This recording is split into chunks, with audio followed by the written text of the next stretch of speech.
Can the mind really heal the body? And if so, is there any scientific evidence to convince skeptical physicians like me? These are the questions that fueled the last few years of my research. And what I discovered is that the scientific community, the medical establishment, has been proving for over 50 years that the mind can heal the body. We call it the placebo effect. And we've been trying to outsmart it for decades. The placebo effect is a thorn in the side of the medical establishment. It's an inconvenient truth that gets in between trying to bring new treatments, new surgeries into the medical establishment. So it's a problem, supposedly. But I actually think this is really good news. The placebo effect is excellent news because it's concrete evidence that the body holds within it innate self-repair mechanisms that can make unthinkable things happen to the body. So if you find this surprising, if you have a hard time believing that the body can heal itself, you need look no further than the Spontaneous Remission Project, a database compiled by the Institute of Noetic Sciences of over 3,500 case studies in the medical literature of patients who have gotten better from seemingly incurable illnesses. You think there's such a thing as an incurable illness? I swear, if you go look at this database, it'll blow your mind. Everything's in there. Stage 4 cancers that disappeared without treatment. HIV-positive patients that became HIV negative. Heart disease, kidney failure, diabetes, high blood pressure, thyroid disease, autoimmune diseases, gone. A great example of this in the medical literature is a case study from 1957 of Mr. Wright, who had advanced lymphosarcoma. So things weren't going well for Mr. Wright. Time was really running out. He had tumors the size of oranges in his armpits, his neck, his chest, his abdomen. His liver and his spleen were enlarged, and his lungs were filling up with 2 quarts of milky fluid every day that had to be drained in order for him to breathe. But Mr. Wright wasn't giving up hope. He had heard about this wonder drug called Crebiozin, and he was begging his doctor, come on, just give me some of that Crebiozin, it's all going to be good. Now, unfortunately, the Crebiozin was only available on a research protocol, and the protocol required that the doctor be able to make an assessment that says that this guy has at least 3 months to live. And his doctor, Dr. West, just couldn't do that. But Mr. Wright was tenacious, and he didn't give up. He kept badgering his doctor, until finally his doctor was like, okay, fine, I'll give you the Crebiozin. So he dosed him up on a Friday, not expecting that Mr. Wright would make it through the weekend. But to his utter shock, when Dr. West came in to do rounds on Monday, Mr. Wright was up walking around the wards, and his tumors had shrunk to half their original size. They had melted like snowballs on a hot stove, and 10 days after getting the Crebiozin, they were gone. So Mr. Wright was up rocking and rolling, like praising Crebiozin as the miracle drug he believed it to be, for 2 months, until the initial reports came out about Crebiozin that said that it didn't really look like Crebiozin was working so well. And Mr. Wright fell into a deep depression, and his cancer came back. So this time, Dr. West decided to get sneaky, and he told his patient that, you know, that Crebiozin that you got, that was a tainted version, really not so good. But I got us some ultra-pure, highly concentrated Crebiozin. This stuff's got it going on. He then injected Mr. Wright with nothing but distilled water. And once again, the tumors disappeared, the fluid in his lungs went away. Mr. Wright was up rocking and rolling for another 2 months. And then the American Medical Association blew it by publishing a nationwide study that proved definitively Crebiozin was worthless. 2 days later, Mr. Wright, after hearing this news, died. Soon after that, I came across another study in the medical literature that was the stuff of fairy tales. 3 baby girls were born, delivered by a midwife on Friday the 13th in the Okefenokee Swamp near the Georgia-Florida border. And the midwife pronounced that these 3 babies born on such a fateful day were all hexed. The first, she said, would die before her 16th birthday. The second, before her 21st. The third, before her 23rd birthday. And as it turned out, the first girl died the day before her 16th birthday. The second died the day before her 21st birthday. And the third girl, who knew what had happened to the other 2, got wind of that. On the day before her 23rd birthday, she showed up at the hospital hyperventilating, begging them to make sure she survived. She wound up dying that night. So these 2 case studies are great examples from the medical literature of the placebo effect and its opposite, the nocebo effect. So Mr. Wright, when he got that distilled water and his tumors melted away, that's a great example of the placebo effect, when you get a seemingly inert treatment and yet something is happening physiologically in the body such that disease goes away. The nocebo effect is the opposite. So the 3 hexed girls are an example of the nocebo effect, when the mind's belief that something bad is going to happen in the body then comes to manifest. So the scientific literature, the medical journals like the New England Journal of Medicine and the Journal of the American Medical Association, these scientific journals are full of evidence that the placebo effect and the nocebo effect are incredibly powerful. We've known this since the 1950s, and we've seen countless case studies that show that in almost everything you study, if you give people a fake treatment, a sugar pill, a saline injection, or most effectively, a fake surgery, 18 to 80% of the time, people get better. And it's not just in their mind. That's what I thought in the beginning, like, oh, they're just feeling better, they're thinking better. But it's not, it's actually in their physiology. This is measurable. You can actually see what happens to the body. So, for example, patients getting placebos were found to have ulcers that healed, colons that became less inflamed, bronchi that dilated, warts that disappeared. Cells looked different under the microscope. It's provable. It's happening in the body, even though it's initiated by the mind.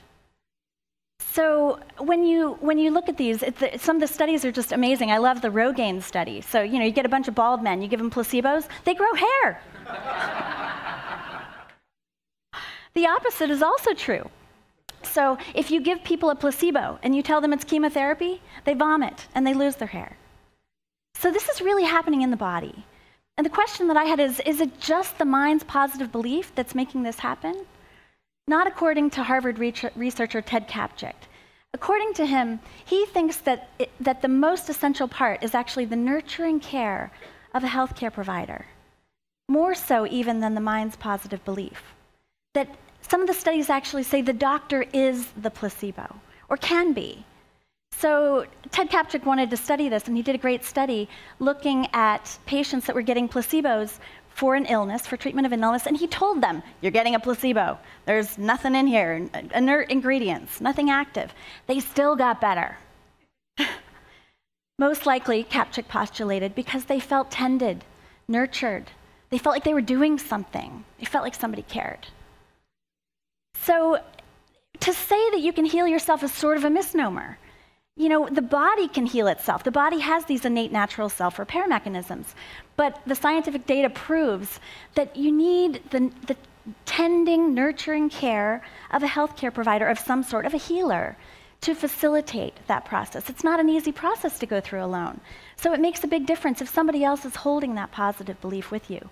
But the problem is, while the doctor can be the placebo, the doctor can also be the nocebo. So what patients need from us as healthcare providers, they need us to be forces of healing, not forces of fear or pessimism. So every time your doctor tells you you have an incurable illness, you're going to have to take that medication for the rest of your life. Or God forbid you get cancer and they say you've got a 5% 5-year survival rate. It's really no different than when that midwife told those 3 baby girls that they were hexed. It's a form of medical hexing that's so prevalent. As doctors, we think we're being realistic. We're giving people the kind of information we think they need to know, but we actually can be harming them. Instead, we need to be more like Dr. West, taking that distilled water. Really, Mr. Wright, I promise, this is going to do it for you. But do we have to count on our doctors to dupe us? Do we have to get fake surgeries and fake drugs and wind up in clinical trials? This is what led the next phase of my research. So in my last TEDx talk, I talked about a new wellness model that I developed called the Whole Health Cairn. And this came about as part of my research, trying to find how else can we harness this mind's power that's clearly evidenced by the placebo effect and the nocebo effect. Can we do something without being in a clinical trial? And my hypothesis was that in order to heal ourselves, in order to be optimally healthy, we need more than just a good diet, a regular exercise program, getting enough sleep, taking your vitamins, following your doctor's orders. Those things are all great and critical and important.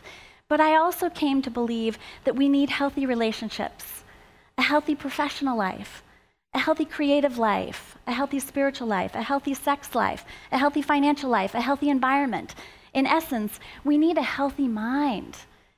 So I wanted to try to prove this, and I went into the medical literature, and the copious data that I found proving that all of those things are essential really blew my mind. I compiled them all into my upcoming book, Mind Over Medicine, Scientific Proof You Can Heal Yourself.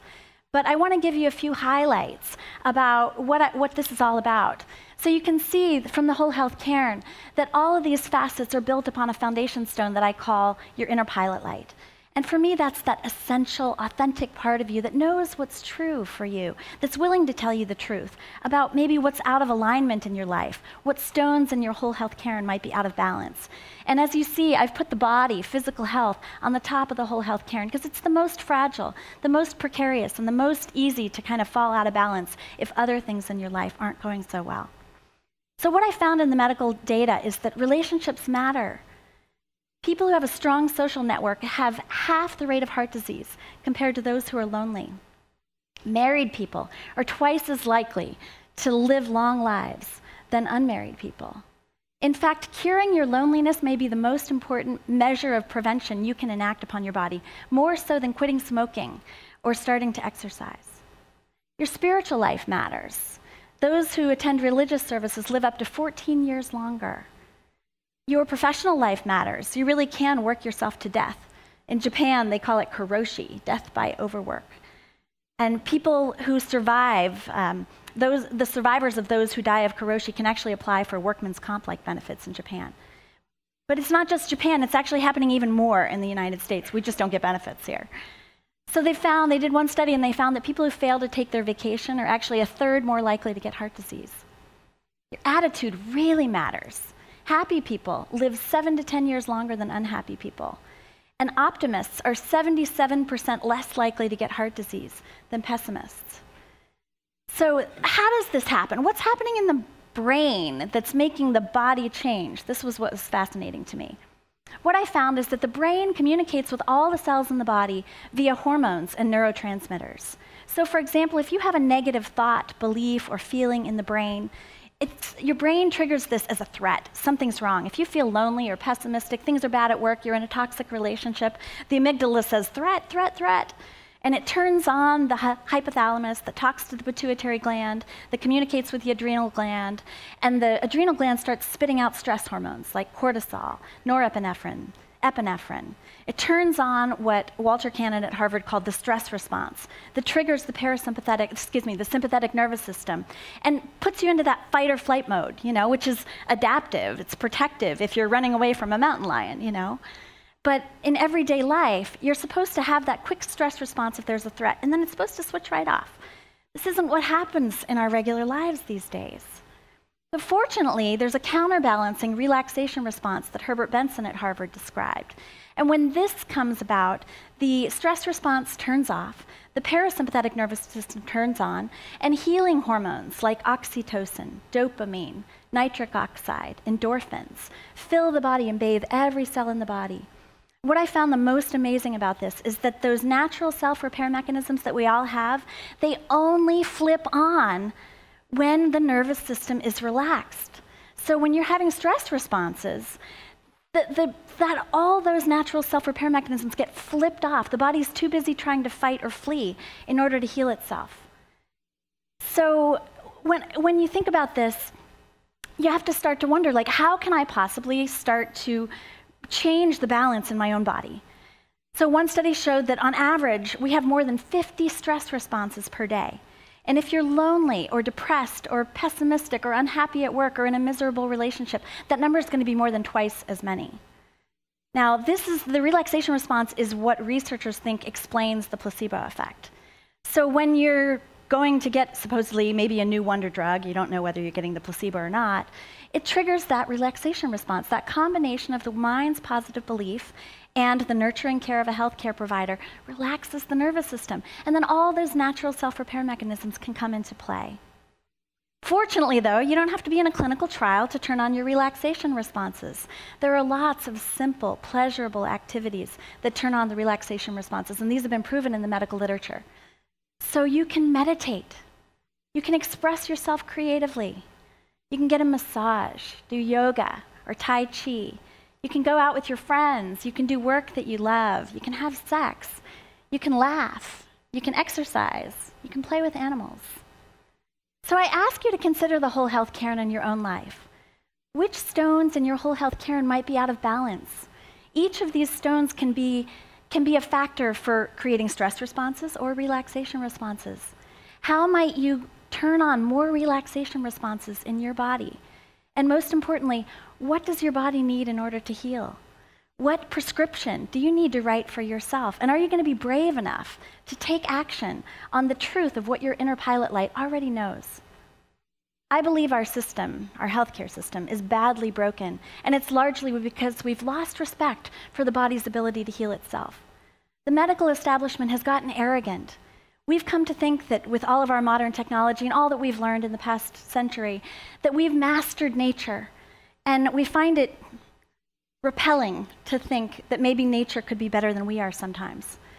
And yet, spontaneous remissions from incurable diseases are proof that sometimes nature's just better than we are. It's a narcissistic wound for physicians. We don't know what to do with that. It makes us feel helpless and hopeless and useless. But fortunately, we're needed. The physician and all the other healthcare providers are absolutely essential to this process. We need to embrace this. And patients need to change their outlooks on this as well. It's not just doctors. We need patients to stop thinking that your body is not your business, taking your power and handing it over to other healthcare providers. Your body is your business, and your mind has tremendous power to communicate with your body such that your body can heal itself. So I once had a dream, and in my dream, I was standing there looking at these mountainsides full of millions of people that were standing shoulder to shoulder, and they were all facing due north, dressed in all these tribal garbs and beautiful colors, covering the mountainsides like a quilt.